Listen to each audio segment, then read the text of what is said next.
siap. Assalamualaikum warahmatullahi wabarakatuh. Shalom Om Swastiastu, Namo Buddhaya, Salam Kebajikan. Di sini kami akan mempresentasikan mengenai hasil kerja kelompok IoT kami. Di sini kami berkelompokkan 4 orang. Perkenalkan, nama saya Martin Troy Aldian, presensi 12. Saya Renda Aldian, presensi 19. Saya Bintang Pratama Japura, presensi 5. Saya Surya Ramadhan Panggabean, presensi 23. Ya, jadi di sini kami membuat sebuah sistem alat, yaitu berjudulkan Home Security Object Detected and Passive Infrared, yang nanti latar belakangnya akan dijelaskan oleh Surya. Oke. Jadi di sini saya menjelaskan sedikit mengenai latar belakangnya, mengapa kelompok kami ini membuat proyek ini. Jadi latar belakangnya yaitu atas dasar kekhawatiran dari masyarakat, terutama di lingkungan padat penduduk. Jadi ketika para pemilik rumah meninggalkan rumahnya, sedang keluar rumah dan tidak dapat memantau rumahnya secara efektif secara 24 jam. Nah, di situ kan akan muncul rasa kekhawatiran dari para pemilik rumah tersebut. Nah, maka dari itu kelompok kita membuat suatu sistem, yaitu alat keamanan rumah yang menggunakan basisnya itu ESP32 cam dengan menggunakan passive infrared atau sensor peer dan juga ada buzzer. Nah, jadi output yang dikeluarkan dari alat yang kita buat ini itu melalui aplikasi Telegram. Untuk cara kerjanya, jadi nanti alat ini itu bisa mendeteksi gerakan yang mencurigakan, itu dideteksi oleh sensor peer tersebut, dan ketika terdeteksi gerakan itu, buzzernya juga akan menyala yang menandakan adanya gerakan tersebut, dan untuk outputnya itu keluar di aplikasi Telegram yang berupa foto dan juga link video streaming yang dapat dilihat secara real time, beserta juga ada caption atau keterangan motion detected atau gerakan terdeteksi, kurang lebih seperti itu. Oke, selanjutnya komponen yang digunakan. Yang pertama, ESP32 cam sebagai microcontroller utama. Lalu yang kedua itu FTD232 atau board asli ESP32 cam sebagai penghubung antara kode program dengan ESP32 cam. Lalu selanjutnya ada buzzer sebagai indikator output dan peer sebagai sensor utama infrared, sensor untuk mendeteksi manusia. Lalu untuk software yang digunakan, yang pertama ada Arduino IDE sebagai kode programnya, lalu yang kedua Telegram sebagai outputnya nanti. Lanjut untuk simulasi cara kerja dari alat yang kita buat akan ditampilkan di sini. Selanjutnya, saya akan menonton.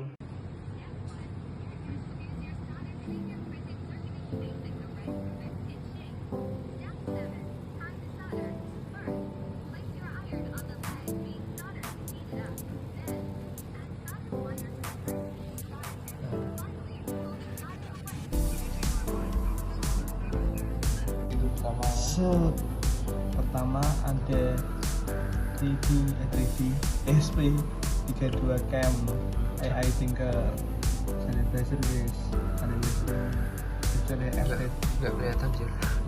buzzer PDI. Nah ini ada TTI 232, terus ada kabel, ini ada Peer buat peer motion.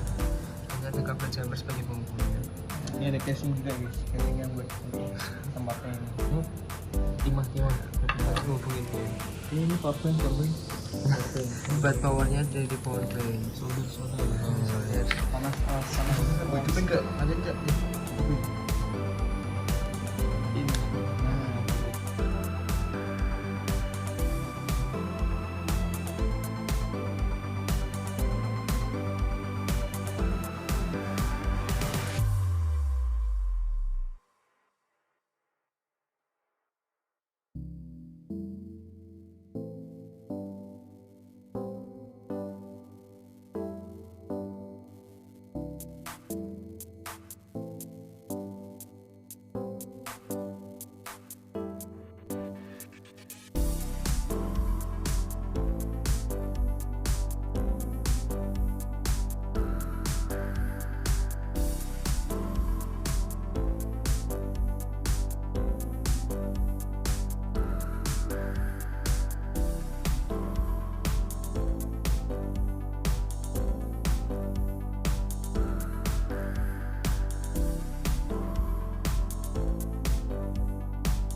Kamu kelihatan pindah.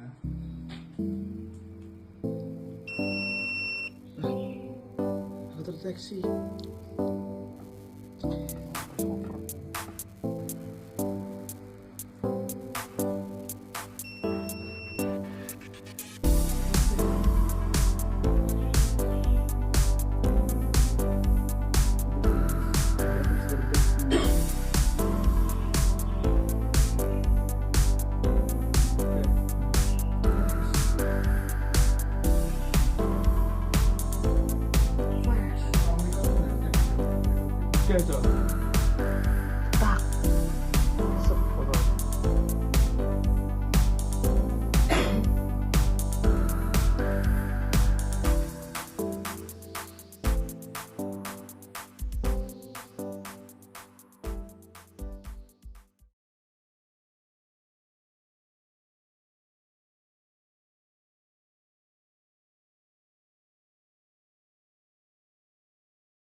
Itu tadi jadi dari cara kerja sistem yang kita buat. Nah, untuk kode programnya akan dijelaskan oleh Dinta. Di video berikut ini.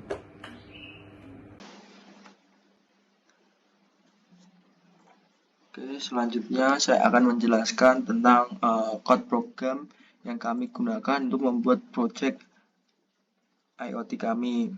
Yang pertama itu ada include library ini, fungsi untuk memanggil library yang kami gunakan.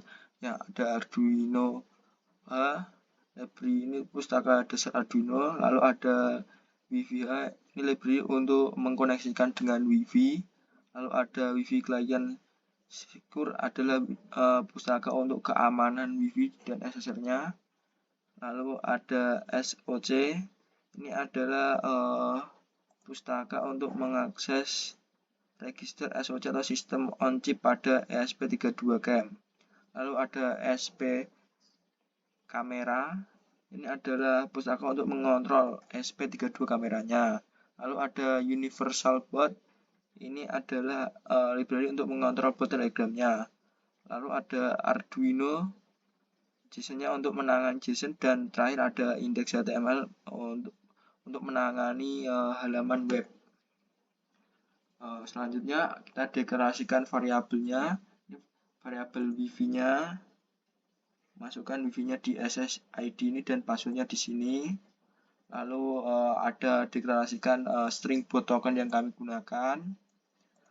Selanjutnya juga ada string chat ID bot yang kami gunakan. Lalu kita setting set fotonya menjadi false dan motion detect-nya menjadi false. Ini untuk mengirim apakah gerakan terdeteksi, lalu mengirimkan foto gitu maksudnya.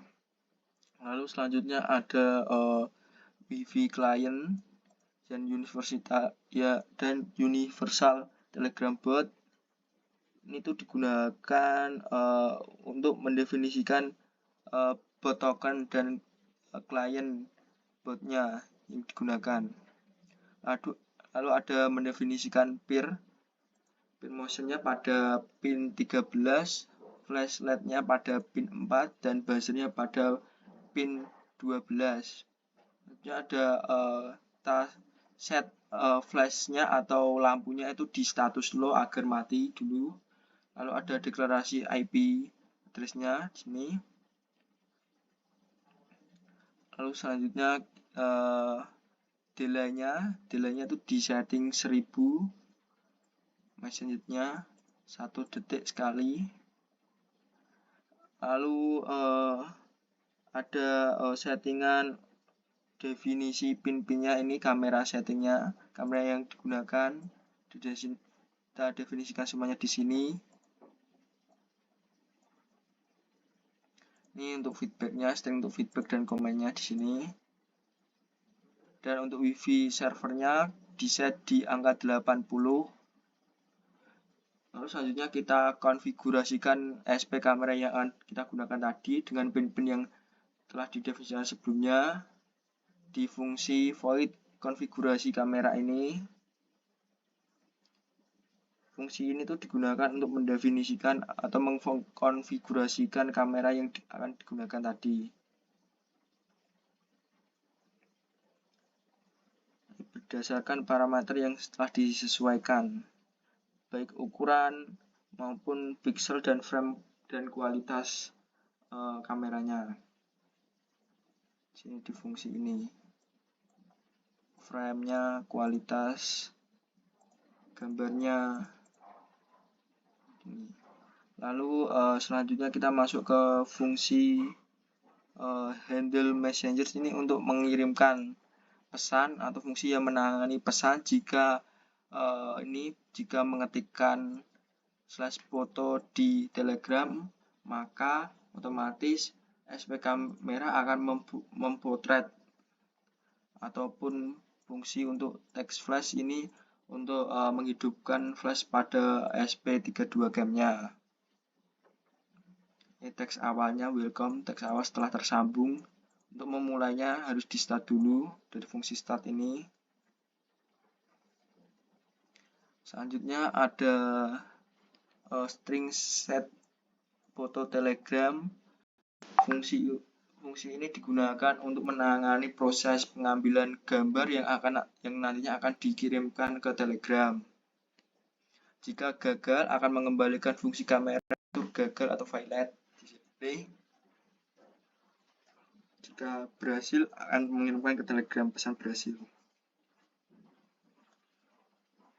Selanjutnya ini adalah proses untuk menangani klien TCP dan domainnya. Jika terkirim atau sukses, maka akan connect ke length berapa dan tipenya apa. Di sini akan muncul di serial monitor nanti di sini setelah dikonekkan. Selanjutnya ini adalah sebuah kondisi untuk menangani start timer dan waiting time atau ada pengambilan gambar tersebut, ada jeda antara pengambilan gambar satu dan pengambilan gambar yang kedua melalui fungsi wait ini. Ini ada fungsi untuk mengembalikan jika koneksi API ke Telegramnya gagal, ada pesan violetnya yang akan ditampilkan di serial monitor nanti. Lalu ada fungsi stop. Ini adalah fungsi yang digunakan untuk mengontrol peer dan buzzernya. Serial begini diatur di angka 115.200. Lalu serial debugnya diatur true dan ini pin modenya diatur sebagai output, flashnya flash ID sebagai output dan peer motion sebagai input dan booster sebagai output juga. Lalu matikan flash saat awal dan matikan buzzer saat awal. Ini fungsi ditangani oleh DigiVitalWare ini. Lalu ada fungsi untuk melihat apakah wifi yang terkonek melalui dari sini serial print ini connect to wifi berdasarkan SSID yang telah kita definisikan sebelumnya dan passwordnya juga. Ini fungsi untuk mengonekkan juga. Lalu ini fungsi untuk mengeksekusi komennya setelah terkoneksi tadi. Fungsi untuk ini feedbacknya ke wifi lokal, IP-nya berapa. Di sini fungsinya. Ini fungsinya. Ini juga fungsi untuk mengatur quality tadi, kontrasnya, brightness-nya. Setelah terkonek tadi bisa diatur quality, kontras, dan brightness-nya. Lalu ada fungsi void loop. Fungsi ini untuk menjalankan atau memberikan kondisi pada motion detector atau peer sensornya. Di saat peer sensor itu hack atau mendeteksi benda di depannya, akan menyalakan lampu dan menyalakan buzzernya tadi.